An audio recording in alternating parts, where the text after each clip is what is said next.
All right. Definitely would like to welcome everybody to our first 2021 junior competition changes webinar.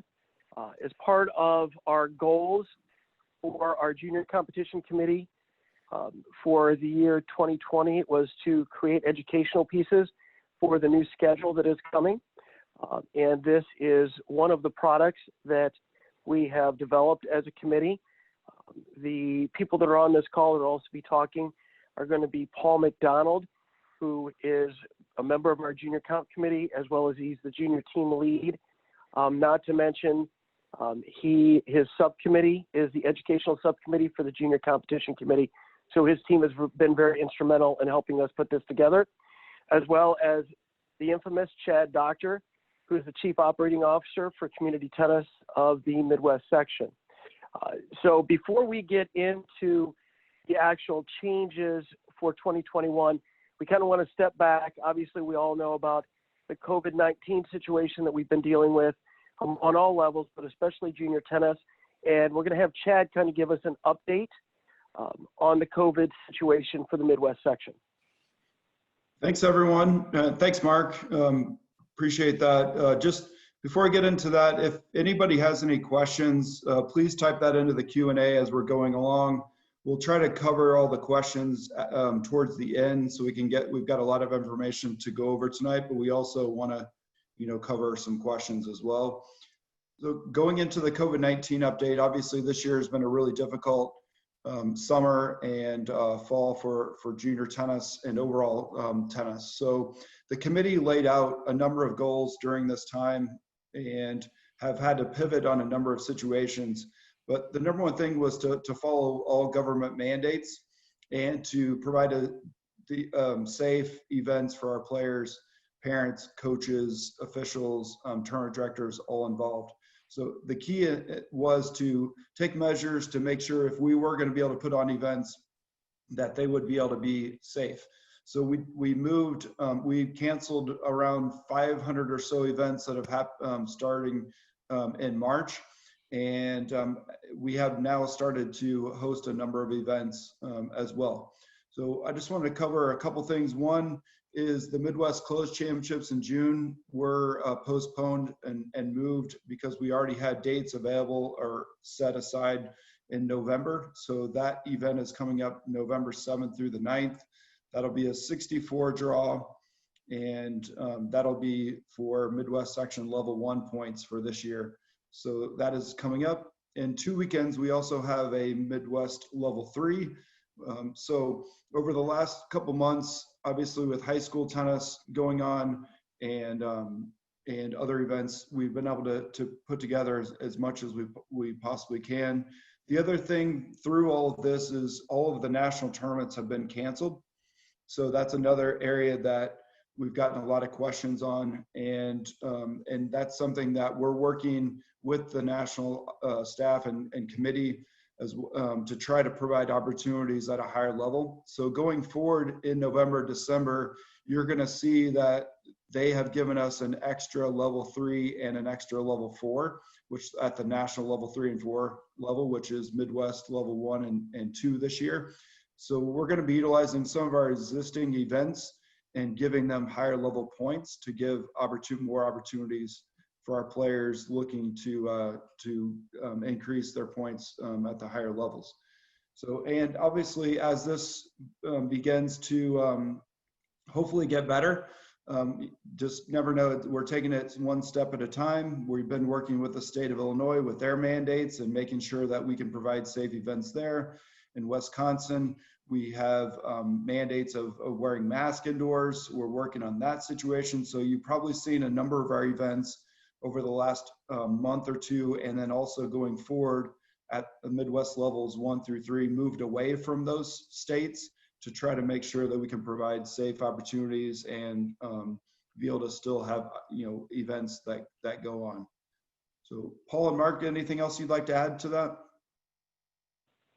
The only thing I'd like to say is we know it's not all of our changes and adjustments, and Chad used the word pivot, are ideal. We fully are aware of that, but we also want to say, to everybody, if mean, I'm sure people on this call have been affected. We definitely appreciate your cooperation and understanding that we're trying to provide these play opportunities for all of the juniors at all levels of players in the Midwest section. So we just want to thank you for your cooperation and understanding of this challenging time. And also I'd like to, thank Chad for your leadership here. And, that's all I have to say on this one. Paul, do you have anything? No. Chad, just so everyone knows, the office has been juggling. So those of us in Illinois, we have different mandates in Wisconsin and different than Wisconsin, than Michigan. And Chad's done a great job of juggling all those things and moving tournaments where they need to go. All right, so I'm going to turn it to Mark to talk a little bit about all the questions you've submitted for this evening. And before I kind of go into that, one person we didn't mention because she's not on the front slide because you don't see her face and I'm talking tonight, but the person is changing all of the slides, that put all this together for us, Olivia Denton. We'd be remiss if we didn't thank her for that and so forth. So if you notice this slide up here, it says, thank you for your submitted questions. We asked everybody to submit questions prior to the presentation this evening. Our goal here, as we went through and we put this together for you, was to answer as many of these questions as possible. We see a couple people have already typed in a few questions in the Q&A, so that's great. Hopefully, when we get done, we're not going to have to go through and answer any of these extra questions. If we do, just type it in and we'll answer them accordingly. But please know our whole presentation was put together based on these plus other questions that you submitted. So thank you very much for getting those into us. Now to get started into the educational piece, we're going to turn it over to Paul, and he's going to explain the why of the changes. So change is frequently difficult. This is one change for the whole country to make it clearer and more simple. So there's 7 levels, which we're all going to go through. There's more incentives versus you're required to do things and play a certain tournament. There's one plan for everyone. The big key is parents have been asking for more one-day tournaments, one-day commitment, afternoons commitments, and especially at the 7 and 6 level, we're offering that.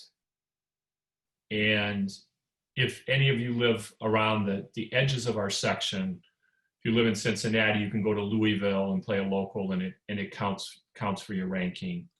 And then if you're on vacation in Florida and you want to play a tournament, you can play a tournament in Florida and it counts as well. And then for the really competitive players, the level 4s and 5s are going to be open all over the country. So if you want to play a lot, you can play a lot. There was a survey done by the USTA, I think University of Central Florida, and they came up with, a lot of the whys. And this, the last slide that Chad's going to go over will have a link that explains a lot of the different reasons why things happened. Next slide, please. Always a confusing thing from going from national to sectional is how things link up, and a national point counted different than a sectional point in the Midwest. And now all sections and all districts are on the same ranking table. So starting from the bottom, in 2020, a district level 5, which was a single day showdown, in the future is going to be called a level 7. And Mark will go into more detail on the level 7 and level 6 in a minute. And then the district level 4, that's our traditional tournament that we're all hosting and running and participating in. That will in the future be a level 6 tournament. The section level 3 tournaments will be level 5 tournaments. And we'll be discussing those more. And then the section level 2 tournaments will be level 4s in the future. And we're actually going to be offering more of those. So we'll offer 4 open and 4 closed. So people from outside the section obviously could play the opens, but you can go somewhere else and play their opens as well. And then the section level 1, which is going to be converted now into a national level 3, and we offer two closed level 3 tournaments. Then there's the level 2s. There's still going to be several of those, and then level 1s as well. And then above that are ITF juniors. So if you play the US Open juniors, those points drop into this ranking table as well. Underneath that, underneath the part of the net generation pathway, underneath is the USTA Junior Circuit, which Mark will be discussing later on. And then we have team challenges, which I'm sure a lot of the people, your children have participated in, and it's every district and our section's doing a great job with those. And then team up events, which is a new thing that's just been this year offered. And then next I'm going to turn over to Mark, and Mark's going to talk about the district level 7 tournaments. All right, thanks, Paul. So obviously it's a quick thought or explanation with what Paul did. Talked level 7s all the way through beyond level 1s, which were the ITF. So what we decided we wanted to do is we kind of wanted to break down and just hit a couple important points of each level. And we're starting with the level 7s. So we're starting with that first level in the new system. And as you can see on the slide, it says district level 7 events. They are currently known as our single day showdown events. So they're one-day events. The nice thing about this, districts can host as many of these events and will be encouraged to host as many of these events as they're able. Players, this is where it's a little different. Players will receive points per win. Okay, so you can have a maximum of 4 wins. So you could have a round robin where somebody plays, in one area has 8 rounds and in another area has only 4 rounds. Both of those players can only get a max of 4 wins per tournament. The last part of that is you still have to be a member of the USTA to participate. So level 7s, it's real simple if you think of it. They're one-day events, and they're hopefully going to be as many as possible in the districts, and that's where players will start. So now after you do a district level 7, you're going to go to the district level 6, and the same kind of thing. So now these events can be up to 2-day events, all right? And this is where you're going to start seeing the difference in what the system is currently. So level 7s, what I just talked about, we currently have those. Now, this level 6 is a new concept because, as you will see, once again, players receive points with a maximum of only 4 wins. Now, these are they can be a variety of different things, but these are currently our level 4s. All right, these are currently our level 4s. It's a different type of district event, but they're 2 days. And the idea behind this level is a lot of people are unable, or it's very tough for them to play over 3 days. Some facilities have a hard time hosting 3 days. The idea is maybe to be able to host more of these because they're only 2 days, draw sizes and so forth. So district level 6s are 2-day events. So level 7s are 1 day. Level 6s are up to 2 days. And you receive points per win up to 4. So even if it's a really big draw of 32, of 64, big round robins, still only 4, it's equal across the board. So level 7, now this is a level 6. I'll now hand it over to Chad, and he will go to the level 5s. Great, thank you. So the level 5s for 2021 are currently in 2021 are Midwest level 3 events. And in 2020, we currently have 11 weekends that we host level 3s on. And then we also have our qualifier events that also are level 3s. So overall, there's about 24 events that take place every year that are given Midwest level 3 points. So this is where I think there's a lot of opportunity going forward. I've received feedback in the past that players maybe had a tough time getting into higher level Midwest tournaments and saw the same players playing in these type of events, and going forward in 2021 at the level fives, there's going to be a lot more opportunity. So each district is going to have one closed tournament, which would be consistent with their qualifier from this year. It'll be a closed championship. It won't be called a qualifier anymore, because you won't need to play it to qualify into the Midwest Closed Championships. And then every district is also going to get one open event that they can run at the level 5. And then we're going to also have all of our existing level 5s that we have currently as 3s will be on the table. And then we have 4 districts that we're giving 4 additional open events to as well. So overall, there's going to be about 62 tournaments that'll be opportunities from on the level 5 side. So that's going to be a lot more events that are going to be spread around. This is where we're looking to save families a lot more money with travel, and there's going to be a lot of more opportunity closer to home to transition yourself from playing locally and then getting into higher level events as well. So another difference between level 5s and level 6s is this is where we start getting into points per round and not points per win. So the points at the level 5s will be given based upon getting to certain rounds like you would see in typical events in 2020. So that's going to be a little bit of difference as you transition up. So these are where you're going to see more of your 32, 64, a little larger draws than we've had in the past. Then as you keep transitioning up to the level 4s, currently in the Midwest, these are our level 2s in 2020. There'll be 4s in 2021. The events that we currently have would be, we have a January level 2, we have a February level 2, those, and then we have the Midwest Open Championships, and then we have a December level 2. So those all events are going to be level 4s going forward.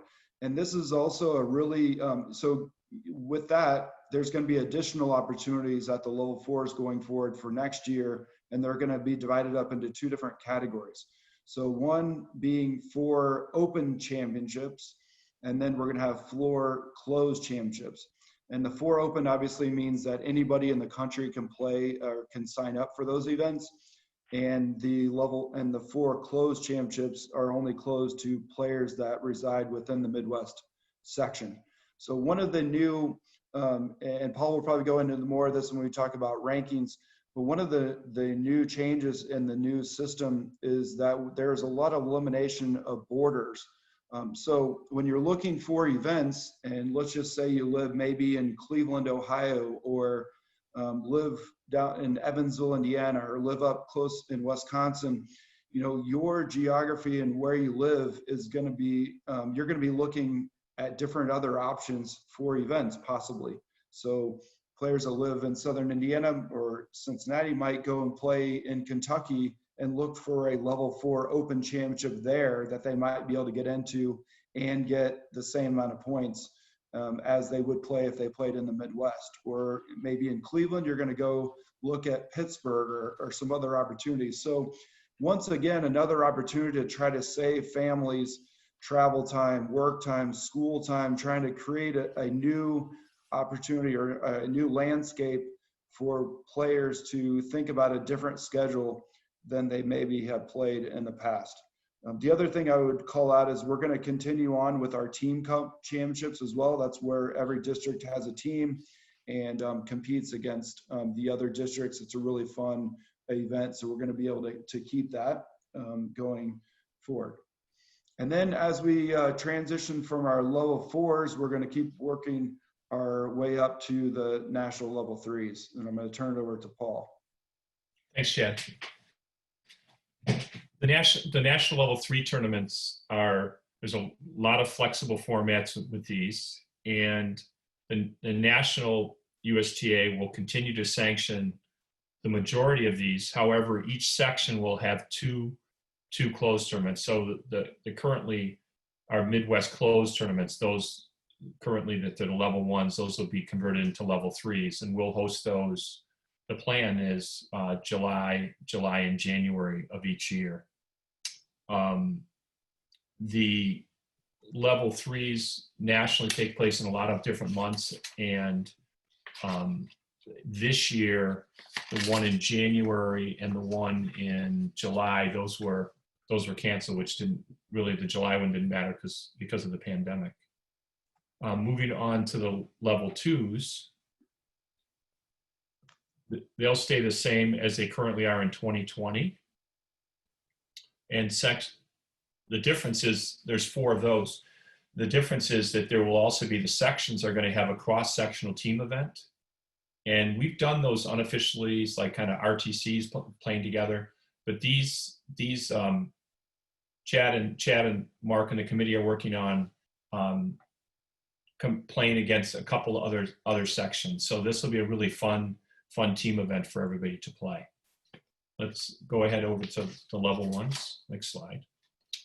The national championships will remain for 2021 as they were planned for 2020. So there's a spring team championship. So the 12s is separated from the other one, and then there's a spring national, which is commonly called the Easter Bowl out in California. The national clay courts, which is in various locations across the country in July. The national team in the intersection, which is also in July. The national championships, which are also called the hard courts, which is typically the first or second week in August. National indoor, which is over the Thanksgiving period, and the winter national, which typically starts December 27th. When you go changes for 2021, selection for all quota events will take your national ranking first and then quota second. And then the section quota list, which will be run before each of these tournaments, so you'll know where you're standing. There's 2 different criteria. For the 14, 16s, and 18, they'll take your best 6 events, but 3 from the section and 3 from outside the section. And then for the 12s, they'll also take your best 6 events, but 4 will be from the Midwest section and 2 from outside. So you'll see that somebody might have more points than you and be higher nationally, but you might be higher because your 3 in the section were higher than their 3 in the section. Next slide, please. As far as the ranking changes, everyone in the country is on one ranking list. However, you'll be able to click, and if you're in Northern Indiana, click down and see where you stand in Northern Indiana, or you'll be able to find out where you are in the Midwest section. So there'll be a way to do that. I will throw a cautionary, when the shadow rankings are published in November, it's just going to be one big ranking. So you're not going to be able to see where you are in the Midwest.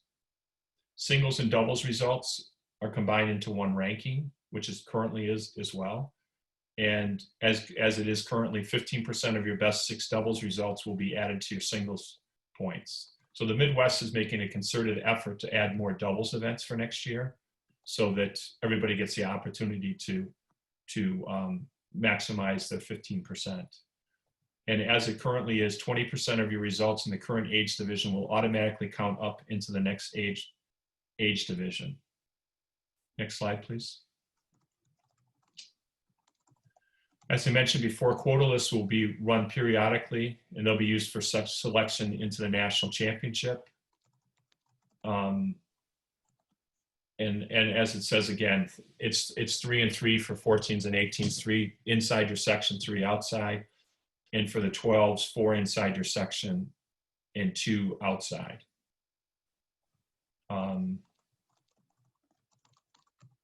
Point tables have been created for each draw type that will be used to create all standings lists. Somebody in the Q&A had asked about when the point tables are going to be released. They're actually, you can Google them online, and I think that Chad on the last page has some links that takes you to those pages that. And I've been trying to answer some of the questions as we've been going, Paul. That if you go to USTA.com/junior tour is where you're going to find a ton of resources for the new structure.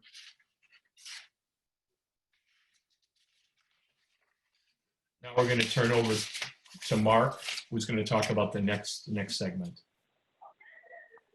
All right, Chad, Paul, great job, and thank you. If you noticed at the thing at the very beginning in which Paul showed there were two different levels.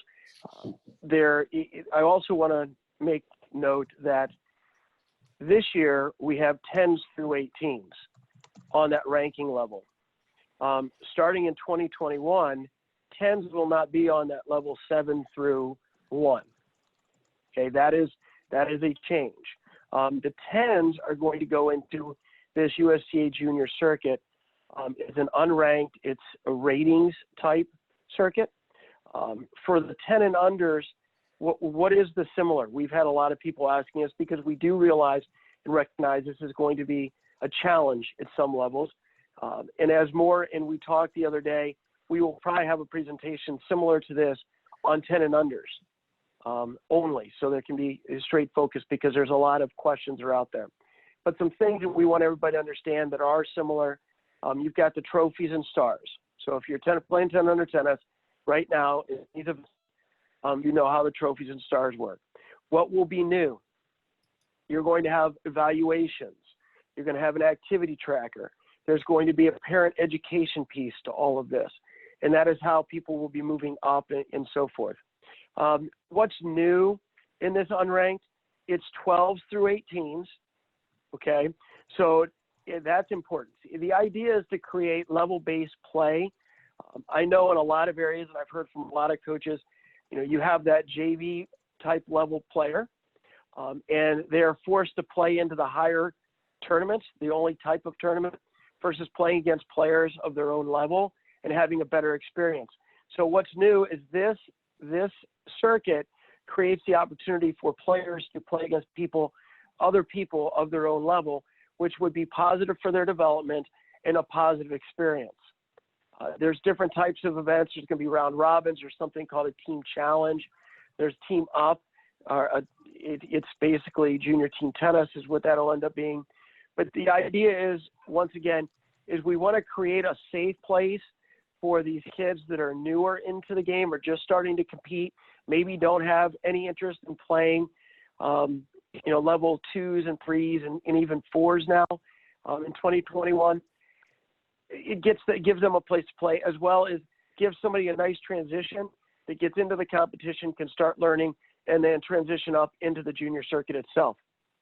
So we just wanted to give you a snapshot of what the USTA Junior Circuit is for the unranked, because it is also part of this entire change starting in 2021. So at that point, we've been seeing a lot of questions coming in. Chad, I don't know if you want to kind of read them, the ones that we haven't been able to answer. Chad, I'm handing this over to you now, and we can go for your helpful links and answer any questions. Okay, so yeah, just so everybody knows, we will be sending out this presentation, and we've been recording, and so we'll send this out afterwards to all the attendees. We also have a list of links, including myself and Olivia's email address if you would like to email us.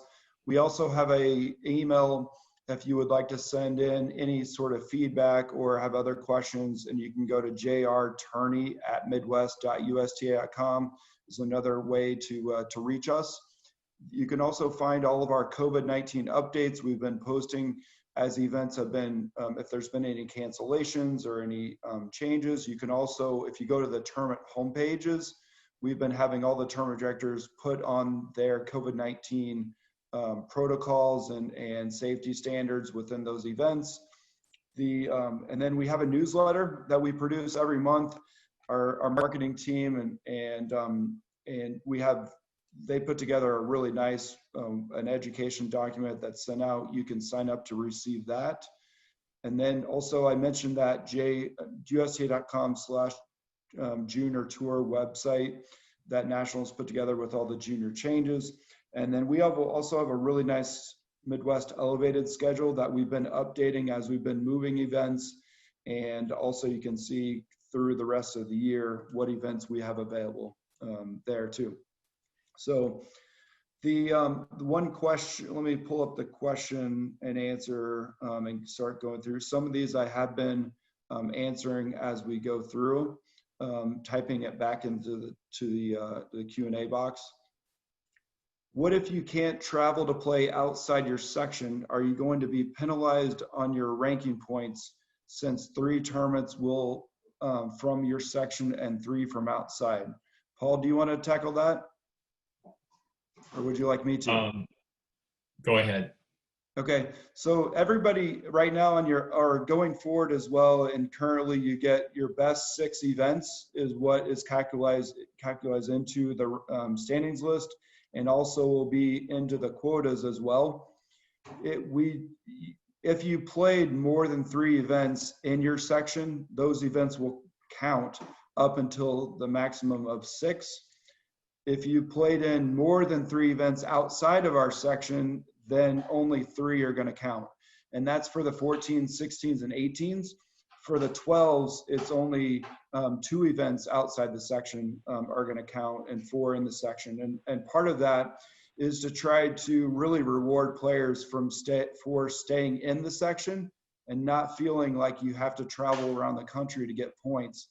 And so you can go out and play as many events as you want outside the section, which is great. You're going to have opportunities for points, but just know when it comes down to the quota list is used for the selection process for our national championship events, and that will only utilize 3 events outside the section.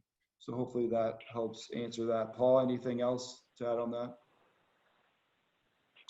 No, and it's just designed to give people freedom to go the way that they want. Our existing points Midwest from Midwest events being converted for 2021, also 3 section points, 3 other section points. What if only play in 4? I think I answered that one on the last one. But as far as what's happening with the current Midwest tournaments from 2020 are all being tagged the level they would be in 2021.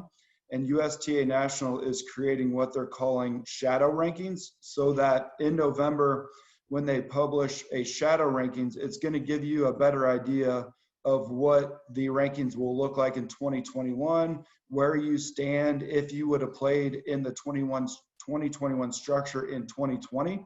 So it's going to be an education tool. It's going to be helpful to kind of know. I can already tell you that, and Paul kind of mentioned about doubles. So in our section, we don't currently have a ton of doubles events because we have a lot of indoor play. We don't do combined Midwest doubles and singles rankings like a lot of other sections do currently, and how National does it. But going forward in 2021, doubles will matter. So 15% of your doubles, best of 6 doubles events will count into your singles ranking. So that is something that people are going to want to pay, players are going to want to pay attention to, and not only doubles, but that also includes mixed doubles for the first time ever. So I think that's going to be a really fun, nice addition to the schedule.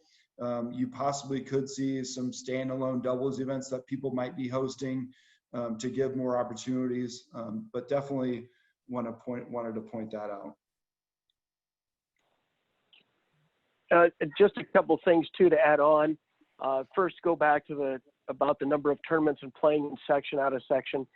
The one thing that's been very important is if you notice the difference between the 14s, the 18s, and the 12s, we really believe it's important for 12s that they're not traveling all over the place, as well as we also have heard, and I'm sure everybody that's on this has had conversations with people. It just feels like if you could travel, you had an advantage. The goal of the national committee in which Paul sits on was to basically say, hey, if you can only play in section, we don't want to penalize a player. So I think that's very important to understand that they took all of these things into consideration. That's very big. And one question to answer, Chad, I saw was about the 10s. When would we have a 10s presentation? We're going to be starting working on that probably next week. And then hopefully we'll be able to get something set up fairly quickly because we know now we're going to be moving. The other question, I just kind of want to jump in and answer. Somebody had asked, when are we going to get tournaments back to permanently being normal? We would love that to be tomorrow, but the difficult thing, so everybody understands, is every state is viewing the same numbers differently. I think Paul referenced what Illinois is dealing with, or might have been Chad. You know, Michigan, you have to play in a mask. Ohio's list of suggested states to reduce travel to is growing.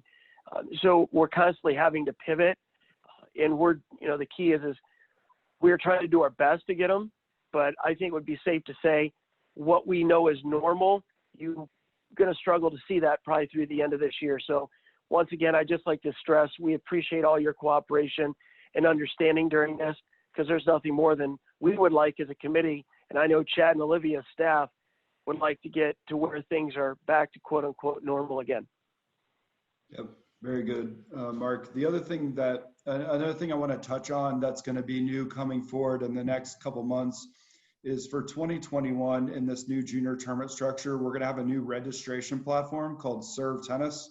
And that's something that is going to be a really nice, USTA is going to be going away from Tennis Link for tournaments starting out in 2021, and we'll be moving forward in the next few years fully going into Serve Tennis for everything. This is going to be a really, really nice, robust platform that's going to allow for better searching for tournaments based upon level or based upon where you live, and just a much better overall technology that is really exciting. And we'll have more information coming out on that in the next couple months as we go through.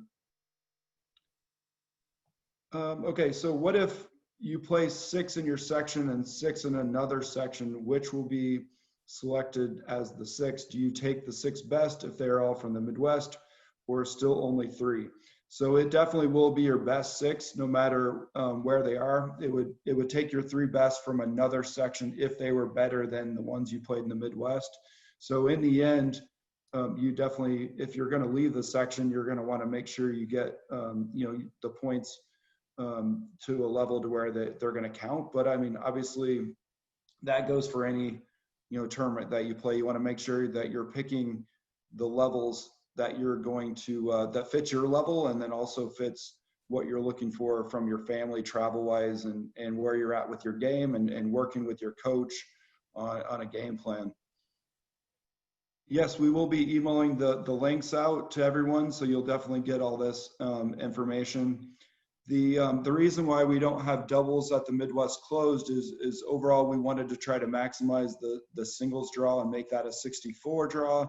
And with doing it on a weekend that we're doing a Saturday, Sunday, and Monday, there just wasn't an opportunity to get doubles play in. We've also been fairly conservative on the double side with COVID, and try to just making our events safe as well on that end. Mark, I don't know if you have anything else to add from that standpoint. No, you're good. So on the double side, counting as 15%. So basically what'll happen is your 6 best doubles events will add up those points together, and then take 15% of that, and those will be combined with your singles points, and that will be your overall ranking on the national standings list. So that's the big thing to remember, is there will be one list that everybody in the country is going to be on. And at some point, it won't be, I don't believe it's going to kick off right in January, but the list will be sortable by section, district, and be able to be manipulated to be able to see it in different ways. So this is a big change. We're currently right now in the country, about half the sections run a level 1 through 7, and the national championships are their 1. And then half the sections, the national championships or their section championships are their level 1. So there's a lot, this gets everybody on the same structure. If players move in and out of sections, it's easier to educate. It's easier to put together more robust tools and technology to be able to help educate as you're going through. And so I think you're going to see a lot of really good stuff here. And obviously with any new changes and technology, this will continue to be improved as we go through. So for the Winter Nationals this year in December 2020, assume they will use the current process for selection. If there is, yes, if there is a nationals this year in December, they would, Paul, I believe they will use the current Yes. selection process, correct? Mm-hmm. Correct. And for January, it hasn't been decided yet how the January national tournaments and January and February ones, how those will be selected. Those with deadlines in December haven't been decided yet. So if I played an out of section level 3 in 2020, will it count toward my 2021 ranking? Yes, all events from 2020 are going to be tagged. And obviously that would be on a 12-month rolling calendar. So if you played this past January in a event outside of the section, then come January of 2021, those events will fall off.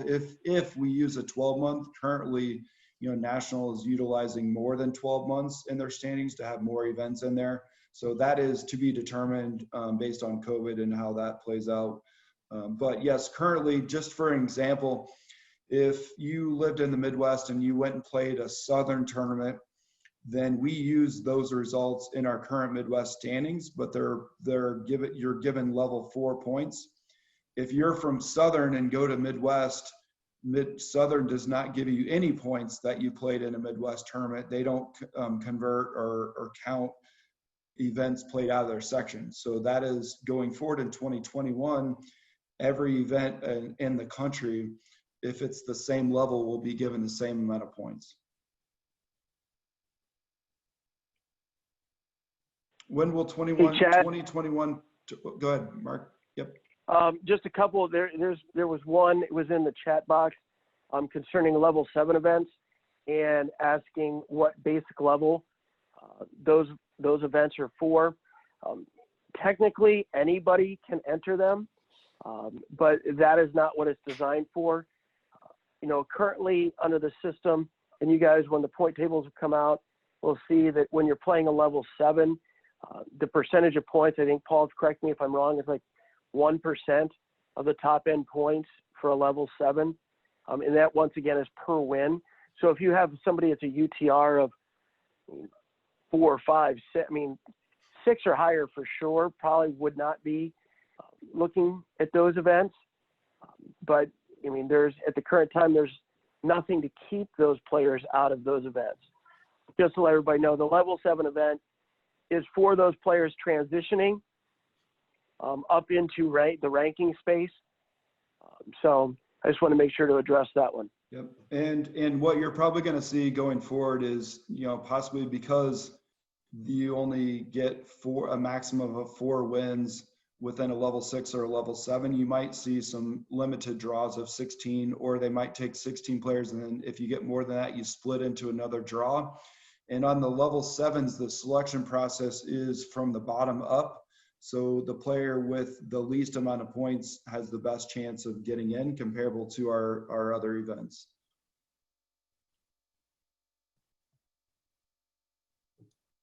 Okay, do you want to, Paul, would you like to talk of this? There's been a few questions about UTR in here, and I think Sure. we should address that. Let me go from the top down, Chad. So okay, sorry. So, somebody asked about national team and intersectional. Yes, that includes zonals. It wasn't on the slide, so that was a good catch. Some districts require birth certificates. The national office is going to be taking that over. Chad and I are not sure when that's going to happen, but that's supposed to happen in 2021, where they're going to establish that you're eligible to play, that you meet all the eligibility requirements.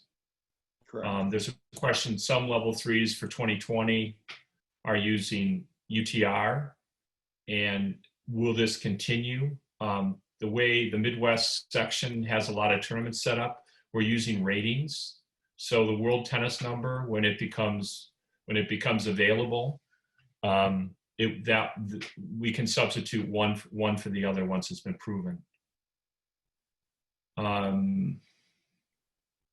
There's one person mentioned earlier about UTR and us feeding them with the information. UTR scrapes. Yeah, we've never fed them. They pick the information off the website, and that they can obviously continue to do that. It's public information.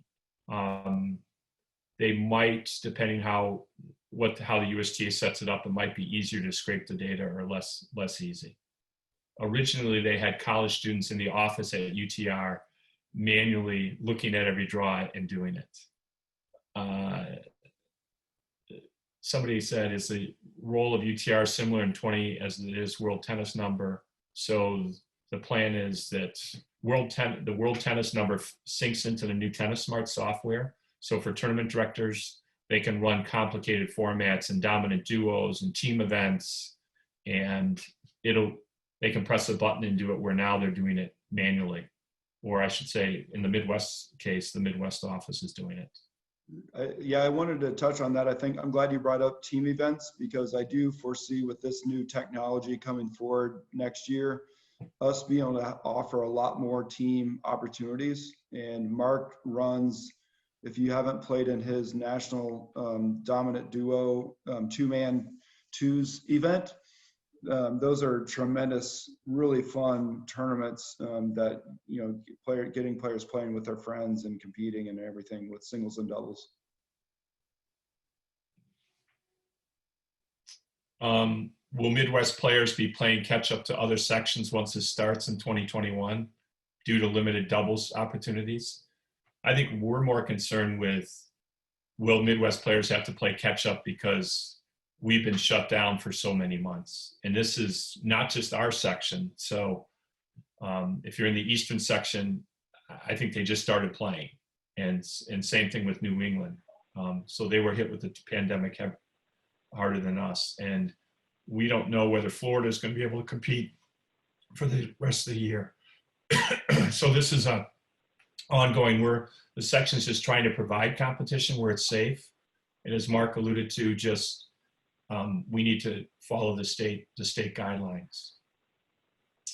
There was a question, will UTR be used in 2021 to enter into USTA tournaments? And in the Midwest, we have some tournaments where rating is a factor, and some where standings list or ranking lists are a factor, and we'll continue to do that. And whether it's UTR or the World Tennis Number, it will be both ways. I think.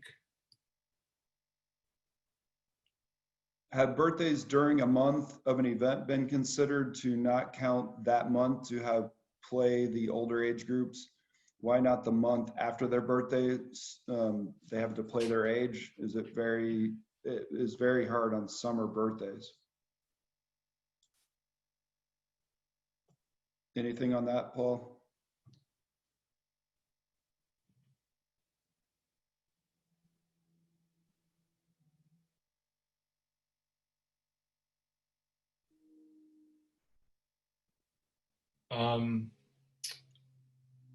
I think it's just something it's always been that way. And I'm sure it's because it's simpler for the computer to calculate it. So if you're entering a tournament and you're entering winter nationals and you're entering in November and you turn 13 in December, when you enter in November, it locks you out. And I'm sure it's just the computer is set up. I'm sure it could be done differently, but that's the first time I've ever heard in many years of tennis of that. There's the last 5 questions, Chad, are about the World Tennis Number. So I'm gonna try to tackle it, and then Chad, you catch up, or Mark, whatever. So there's the World Tennis Number is a rating. Universal Tennis Rating is a rating based on 30.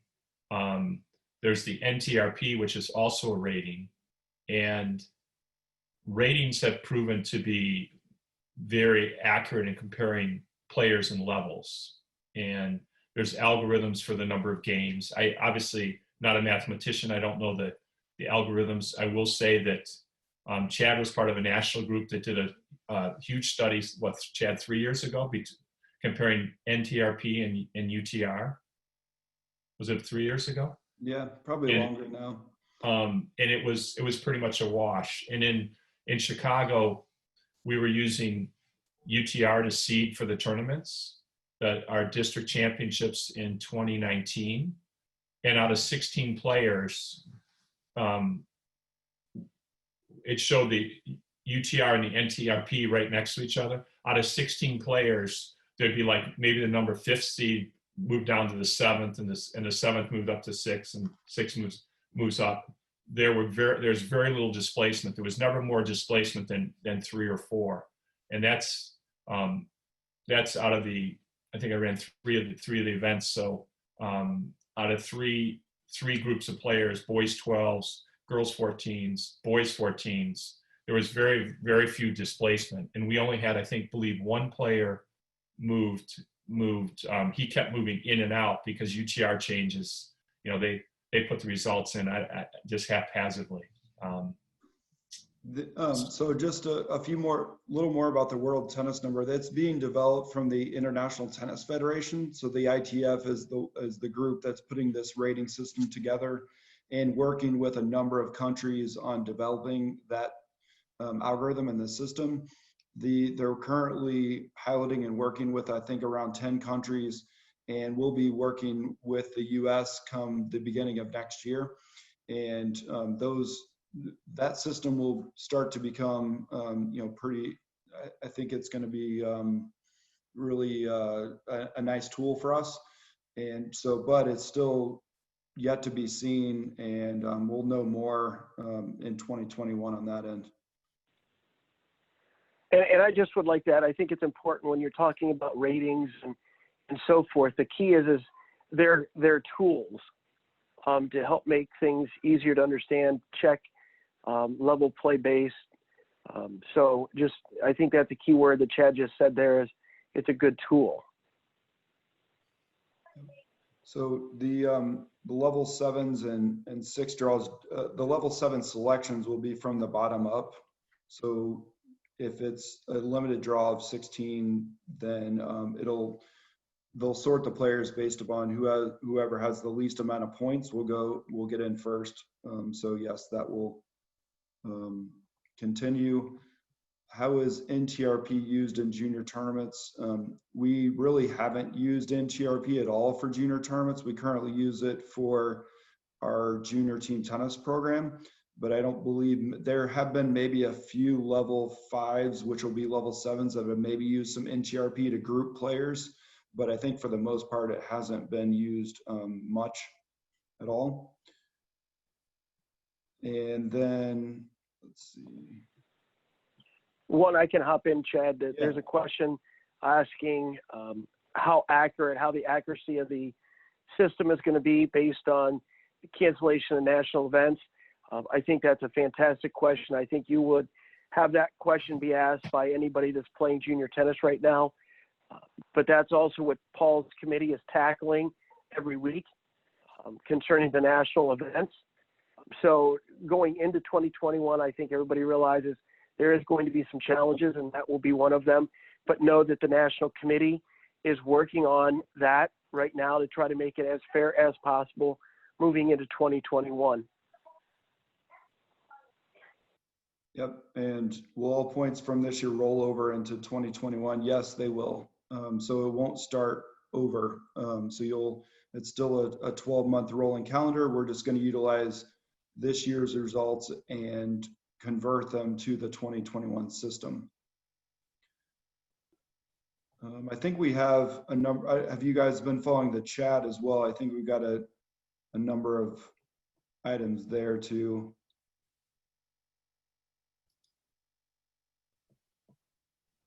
And some of these things we can, when we provide out the information afterwards, we can answer those and have that in the information that's sent. And some of you have provided some good feedback here too. Yeah, the doubles events will be given a level as well. No, it's just the same as singles as far as the points per round for 1 through 5s and points per win for 6s and 7s.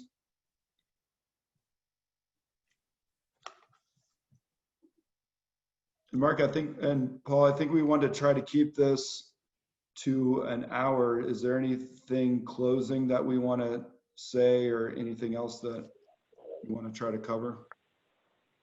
Paul, you want to go first and then?